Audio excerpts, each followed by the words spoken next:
Hello বন্ধুরা, সবাই তোমরা কেমন আছো? আশা করি সবাই খুব ভালো আছো। তো আজকে 4ই জুন। তো কালকে 3ই জুন আমরা দেখেছিলাম মার্কেট খুব গ্যাপ আপ ওপেন হয়েছিল, কিন্তু তারপরে একটা রেঞ্জ বাউন্ডের মধ্যে থেকে থেকে যায়। আমি কালকেই বলেছিলাম যে মার্কেট যেমন গ্যাপ আপ উপর হয়েছে, তেমনই 4 তারিখ যেহেতু ভোটের রেজাল্ট, আবার সেই রকমভাবেই গ্যাপ ডাউনের সম্ভাবনা রয়েছে এবং সেটাই ঘটেছে। এবং আজকে স্টকে খুব দারুণ ফল ঘটেছে, কিন্তু স্টকের বিষয় যাওয়ার আগে আমরা ব্যাঙ্ক নিফটি এবং নিফটিটা দেখে নিই।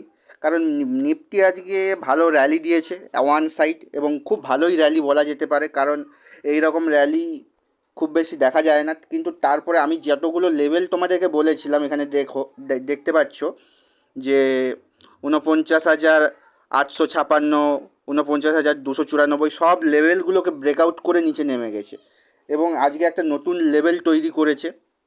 এবং নতুন লেভেল তৈরি করে একটা সাইডওয়ে মুভমেন্ট দিয়ে রেঞ্জ বাউন্ডের মধ্যে অবস্থান করেছে। তো কালকেও আমরা ঠিক একই সিনারিও দেখার সম্ভাবনা রয়েছে, কারণ মার্কেট সেমভাবে ভোলাটাইল রয়ে গেছে আজকে, কারণ আজকে ইলেকশনের রেজাল্ট এবং রেজাল্ট চলাকালীনই মার্কেট যেহেতু বন্ধ হয়েছে। কালকেও তোমরা ঠিক সেই, আবার কালকে ব্যাঙ্ক নিফটির এক্সপায়ারি, এটা হচ্ছে সব থেকে পজিটিভ দিক, যে কালকেও তোমরা আবার যেমনভাবে নেমেছে তেমনভাবে উপরেও উঠে যেতে তোমরা দেখতে পারো, এবং গ্যাপ আপ ওপেন হতে পারে বা গ্যাপ ডাউন ওপেন হয়ে উপরে যেতে পারে। তাই বলবো এই সময় হাই রিস্কের সময় আপনার কোয়ান্টিটিটা একটু কমিয়ে রেখে ট্রেড করার জন্য, এবং যারা প্রফিট করেছো আজকে এই ভালো র্যালিতে, তারা কমেন্ট বক্সে লিখে জানাবে। এবং এরপরে আমরা দেখে নেব ব্যাঙ্ক নিফটি। তো দেখে নিলাম নিফটির ক্ষেত্রে কি ঘটেছে। নিফটিও একই রকম সিনারিও, যেটা কালকে খুব গ্যাপ আপ ওপেন হয়েছিল ঠিকই, কিন্তু তারপরে গ্যাপ ডাউন ওপেন হয়ে যায় এবং তারপরে লাগাতার একটা রেঞ্জ বাউন্ডের মধ্যে থেকে যায়, থেকে গিয়ে আজকে বন্ধ হয়েছে।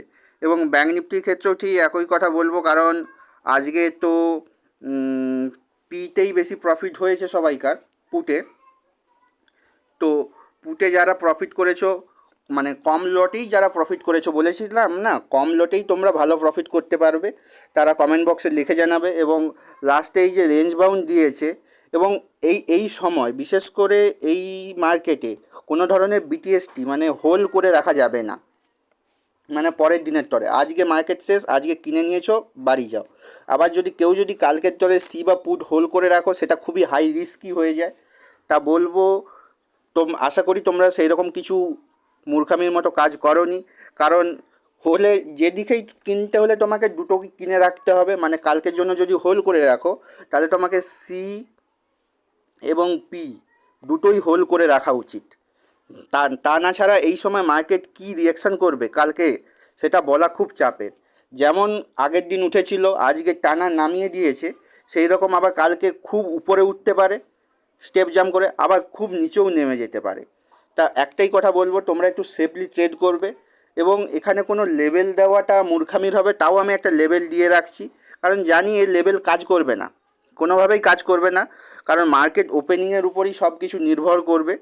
তাও লেভেল একটা দিয়ে রেখে দিলাম, যেটা তোমরা দেখতে পাচ্ছ যে 21,280, এটা ডাউন ট্রেন্ডের, আরও ডাউন ট্রেন্ডের লেভেল, এবং আপ ট্রেন্ডের জন্য 22,263 লেভেল দেওয়াই রয়েছে। কিন্তু লেভেল দেওয়ার পরেও আমি বলছি এই লেভেলগুলো কাজ করবে না, আগের দিনও বলেছিলাম, আজকেও বলছি, কারণ মার্কেট খুব ভোলাটাইল থাকবে। আজকে যেমন ভোলাটাইল ছিল, তার আগের দিনও যেমন 3 তারিখও ভোলাটাইল ছিল, আজকে 4 তারিখ সেই একই রকম ভোলাটাইল আছে, এবং সাথে সাথে 5 তারিখও একই রকম ভোলাটাইল থাকবে। এবং সাথে সাথে আমরা আজকে দেখেছি যে প্রচুর স্টক লাগাতার এক ধার দিয়ে, যদি তোমরা দেখতে পারো, এখানে সমস্ত স্টকগুলোই 5%, 6%, 8% করে ডাউন ট্রেন্ড দেখা দিয়েছে। এতে প্যানিক হওয়ার কোনো কারণ নেই, কারণ এটা ভোটের রেজাল্টের জন্যই এত পয়েন্ট করে নিচের দিকে পড়ছে। এবং ভোটের রেজাল্ট যখন বাড়িয়ে যাবে, যেই গভর্নমেন্ট আসুক না কেন, যে সরকারই আসুক না কেন, তোমরা এর পরে আবার ভালো প্রফিট দেখতে পাবে। তাই জন্য আমি একেবারে রবিবারই একটা ভিডিও করে তোমাদেরকে বলে দিয়েছিলাম যে কেউ প্যানিক সেলিং করবে না, তোমরা শুধু হোল্ড করে থাকো। কেউ যদি প্রফিট বুক করতে চাও, তাহলে সেই সময় প্রফিট বুক করতে বলেছিলাম, কিন্তু এই সময় কোনো ধরনের প্যানিক সেলিং করবেন না।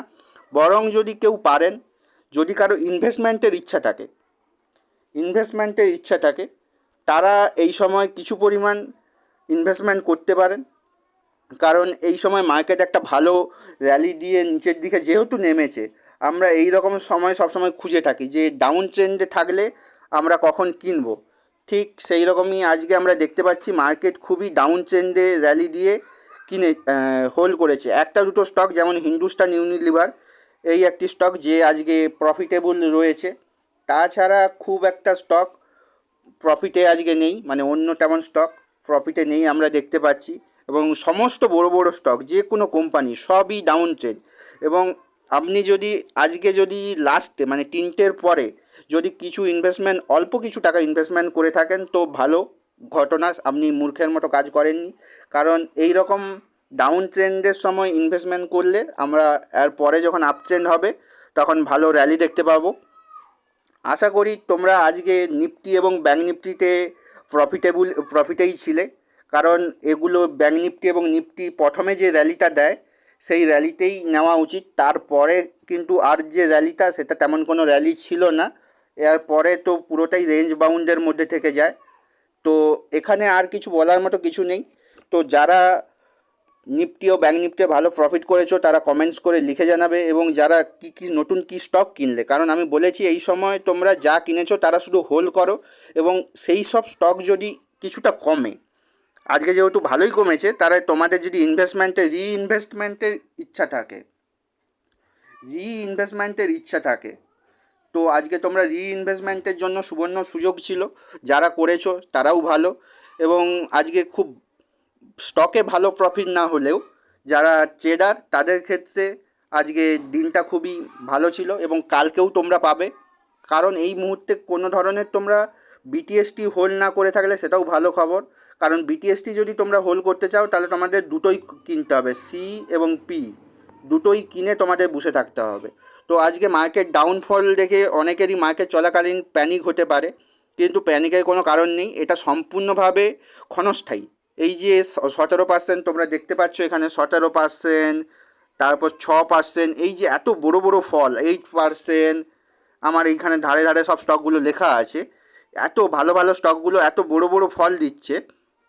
তো অনেকেই চিন্তায় পড়ে যাবে যে আমারও তো এই স্টকগুলো কেনা আছে, কি করব, কিছুই করবে না, শুধু হোল্ড দেখে যাবে। আর যদি পারো এই সময় কিছু রিইনভেস্টমেন্ট করে যাবে। আশা করি তোমাদের ব্যাপারটা বোঝাতে পারলাম। আর যেই সরকারি আসুক না কেন, মার্কেট এক সপ্তাহ পর থেকে যখন স্টেবিল হয়ে যাবে আবার মার্কেট আপ ট্রেন্ডের র্যালি তোমরা দেখতে পাবে। তো ভয়ের কিছু কারণ নেই। এই একদিনে আচমকা পড়ার জন্য আমি সেটার জন্য আগে থেকে তোমাদের ভিডিও করে বলেছিলাম যে মার্কেট এই সপ্তাহটা হাই ভোলাটাইল থাকবে।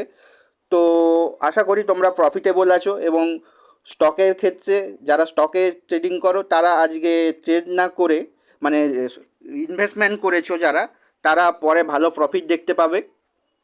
তো আজকের ভিডিও এই অবধি, সবাই ভালো থাকবে। আর ভিডিওটি ভালো লাগলে লাইক শেয়ার সাবস্ক্রাইব করতে ভুলবেন না। সবাইকে অসংখ্য ধন্যবাদ।